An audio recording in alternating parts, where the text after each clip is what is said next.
people like me. You need people like me so you can point your fingers and say, that's the bad guy. That's the bad guy. That's the bad guy. That's the bad guy.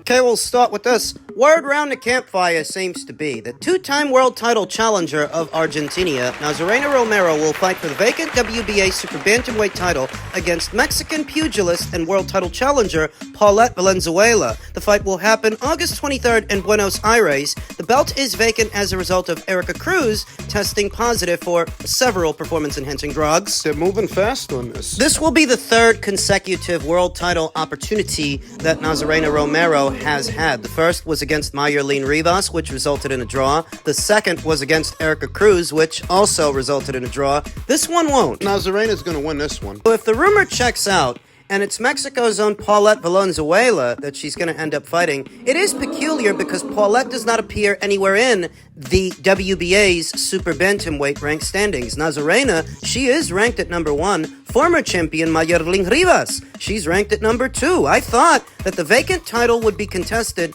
between them, that they would stage a rematch between them for the vacant title. That doesn't appear to be happening. She's supposed to be fighting Paulette. For what it's worth, whether it was Mayerlin Rivas or Paulette Valenzuela that Nazarena ended up fighting, I had Nazarena winning the fight. I think she would have won the rematch with Mayerlin Rivas if that were the fight. That's not the fight. The Paulette Valenzuela fight is the fight, and I think she beats Paulette, especially if it's in her native Argentina. Buenos Aires, Argentina, that will give Nazarena Romero home field advantage. Nazarena Romero sports professional record of 13 wins with no losses, 2 draws, 7 knockouts, having never been knocked out in 15 professional bouts. To Paulette Valenzuela, who sports professional record of 17 wins with 3 losses, no draws, 4 knockouts, having never been knocked out in 20 professional bouts. She's got a hard fucking face. Hey, that's not polite. What's the matter with you? Show some decorum, you smarmy cunt. Last in action earlier this year in February, opposite the ring, Cristina Hernandez, who she beat by way of a majority decision in a bout scheduled for 8 rounds, rebounding off the loss to Yemi Mercado in August of last year. This will be Paulette Valenzuela's second fight of this one, as well as Nazarena Romero's second fight of this year. The first was back there in August opposite the ring. Erica Cruz, then champion, who I mentioned earlier, costed herself her title looking for a competitive edge, a competitive advantage. There's no way Winstrol and other performance-enhancing drugs find their way into your system without you putting them there, and it's as simple as that. I don't need any lofty explanations. And I'm not about to make any, like so many Ryan Garcia fans like to make for him and what they found in his system. I ain't doing it. It's all water under the bridge and change in the couch cushions. The show must go on, and it does go on for Nazarena Romero, who will now be fighting for the WBA title for the 3rd time consecutively. Bit of a hard luck case in the Mayerlin Rivas fight because it looked like she was on her way to knocking out Mayerlin when they so decided to stop the contest on cuts, resulting in a technical draw. Another crack at the apple with Erica Cruz in a fight that it looked like Erica won legitimately up until we found out she had an entire pharmacy in her bloodstream ahead of the match. Scored a draw also. This fight won't be. I think that there's a first time for everything, and I think that Nazarena in Buenos Aires, Argentina, stands a good chance of not only winning the fight, she can win the fight, but I think she can stop Paulette Valenzuela. I think she can be the first to do it, because Nazarena Romero is an exceptionally heavy-handed puncher. She has her limitations in delivering that power, but when she can knock broads on her ass. She can stop them. I think in late August, she's set to become this division's next WBA champion, putting her in that world title picture and within the crosshairs of Ellie Scottney. Ellie Scottney wishes to become this division's undisputed champion. So much so, she's already taken to calling out WBC champion Yemi Mercado. Yemi said she wants to go for undisputed too. We'll see. She's been champion since 2019. and I've seen no attempts from her team to make a unification match with any of the champions at this weight stemming from 2019 till now. So we'll see if she means business. What does or doesn't happen between Yami and Ellie in any event, so long as Nazarena takes care of business in late August and becomes WBA champion, she effectively becomes a part of that picture, a part of that scene, and someone that Ellie Scottney will have to fight. What we gotta do is wait for an official announcement of the Romero versus Valenzuela fight. Then after that, things get interesting.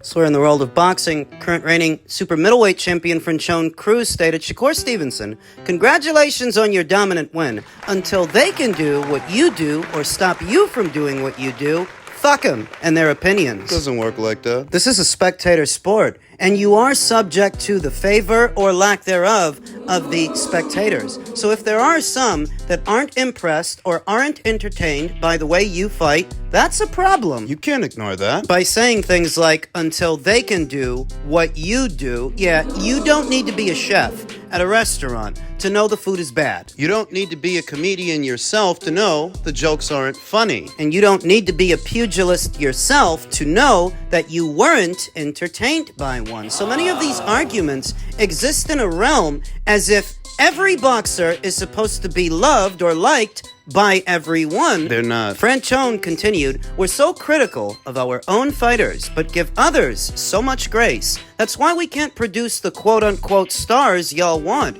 You don't have to put one down to build another, especially if they are talented too. Trust me, I know. So critical of our own fighters. Last I checked, what the Americans like to do is to diminish, degrade, and berate every foreign fighter you can think of. When Alexander Usyk became undisputed in the cruiserweight division, all on the road with no home field advantage and nothing in his favor, the Americans didn't care. They still talked him down. He knew he did that. He knew he became an undisputed champion at 2 weights with very little filler fights in between, and the Americans are still trying to talk him down. The Americans talk down everybody, so that they're now talking down one of their own fighters. It just comes with the territory. That's the way it is. It's an occupational hazard. Veteran manager Rick Mirrigan Why are you yelling? said it's insane how people forget. Not one of Shakur Stevenson's fights with big names were boring or close to boring. Competitors need real opponents.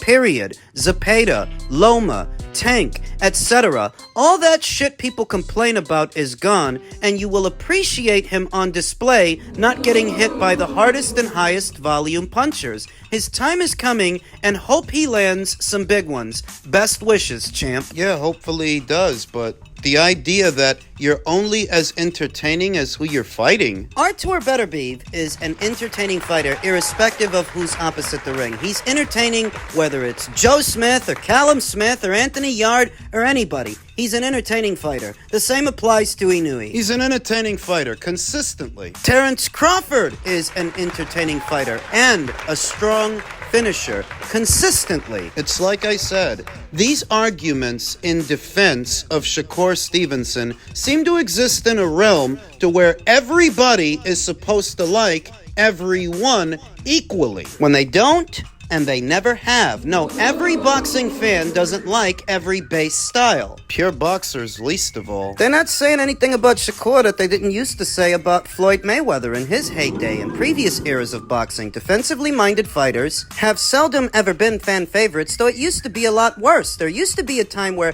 if you put on a performance like that one, you'd get pelleted with popcorn and tomatoes. So put the violins away. This kid is making the kind of money that a lot of boxers in previous eras weren't making, that we should play him the violin now for not entertaining a large audience. 8,000 people showed up. Why do you think they started leaving early? And as paying customers, are they not entitled to their opinions as much as you are entitled to yours, that you should lambast them for reacting how they reacted? Castigate them. That paying public that showed up and paid to be there, paid to be in attendance, are the people at home paying their monthly and or annual subscription to watch these fights. I'm not proposing that we pile on Shakur. I'm just saying that there were people who weren't entertained, and I understand why. Clarissa Shields responded to the criticisms by saying the hate comes with get this shit, Shakur. You move around the ring, you're a track star. You walk him down and beat him up, and they'll yell, but you ain't get the knockout. It's always something. Can't make everyone happy, but I'm happy. Congrats to Shakur, on to the next, and keep building. And I'm so confused.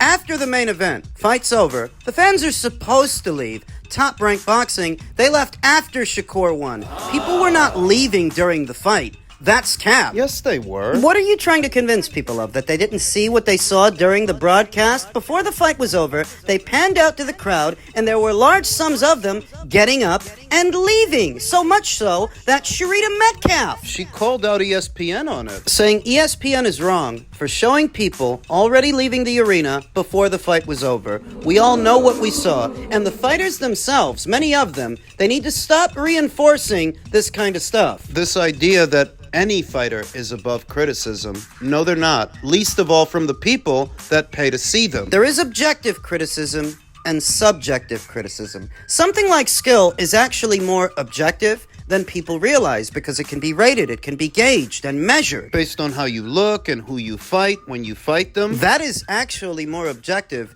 than people realize, whereas whether or not you were entertained by a fighter in a fight, that's subjective. Maybe one guy was, maybe some guys weren't. Some people. Why weren't they entertained? Does it really matter? Are they not entitled to their opinions? Now, on channels and platforms like this one, we can delve a little deeper, have that conversation. What is it that made Shakur's fight boring? We can get into the specifics, but ultimately, people are entitled to feel how they feel. It was a lack of drama. The lack of ebbs and flows and knockdowns, let alone a knockout. There was just no sizzle in the fight. Maybe it would be more entertaining if it were against a better fighter or a bigger name? Yeah, maybe. But how do you get there? How do you get to that point where you're fighting the big names if a lot of people think you're boring? At minimum, what you have to admit is that if people think you're boring, it does make it harder to get there, doesn't it? Shakur Stevenson reacted to the reactions by saying, "Most hated man in the sport. I appreciate y'all for it. Thank you. Much respect to Artem. He came in shape and did what he could last night. I respect it. Shout out to the ones who support me for real. Y'all are the ones who keep me going, and we still undefeated, and it's gonna stay that way. Tell your favorite fighters to jump in the ring. Since I'm not like that, I'll be ready and waiting. Thank you all for the good and the bad. Hashtag chasing greatness." Even if some people don't think there was anything great about Shakur's performance, what I can say is it's not that he's not skilled. He is skilled. He's very good at what he does. Yeah. But what he does isn't always entertaining. And you can't force people or guilt trip them into thinking that it was. No, it wasn't. Not to them. That is subjective. If they look at Shakur and they watch his fight and they're not entertained... What are you gonna do, chastise him for it? Last thing I'm gonna say, none of these guys can beat me,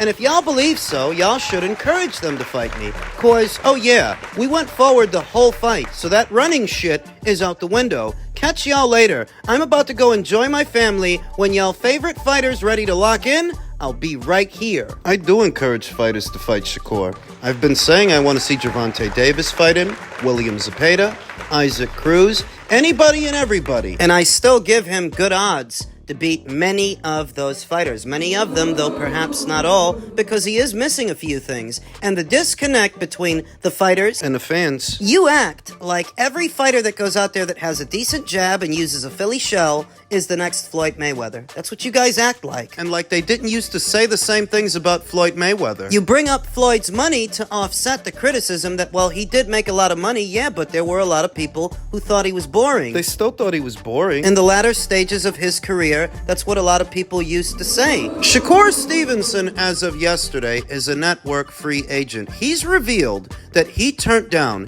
a $15 million 5-fight deal to re-sign with Bob Arum's Top Rank. Guaranteed minimum purse of $3 million per fight, with the possibility of making more if they're pay-per-views. So he can instead become a free agent. I noticed he was wearing a t-shirt after the fight saying that Bob Arum is saving his son being Vasil Lomachenko.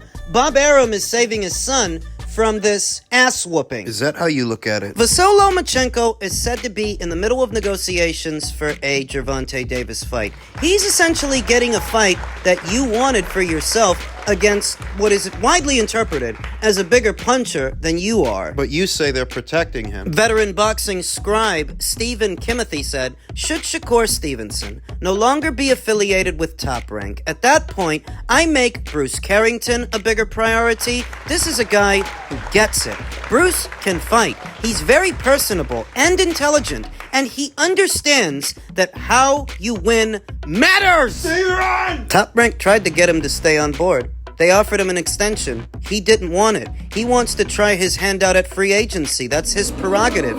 If he feels that Top Rank can't do anything for him, you can't make them out to be the bad guy. How would I the bad guys? Just explain it. Help me wrap my mind around it. What are they supposed to do? Is Carl Moretti supposed to comb through the crowd, find anybody that's sleeping and shake them? Hey! Wake them up. Aren't you having fun? You're supposed to be having fun. You want that Bob Arum and Todd Dubove should comb through everybody's neighborhood, find all the ESPN Plus subscribers, bust into their house, see if they're entertained. If they're not, wag their finger in their face. One by one. Give them a piece of their mind because they don't think that Shakur has a fan-friendly style. That he might be skilled, but he really isn't the most entertaining fighter. He's not the first. They used to say the same thing about Rigo. About Lara. About Floyd. You know that there are a lot of people that say the exact same thing about Sky Nicholson. In this era that they say about Shakur, they also say about Sky. Why? What do they have in common? All those fighters I just mentioned, what do they have in common? They are all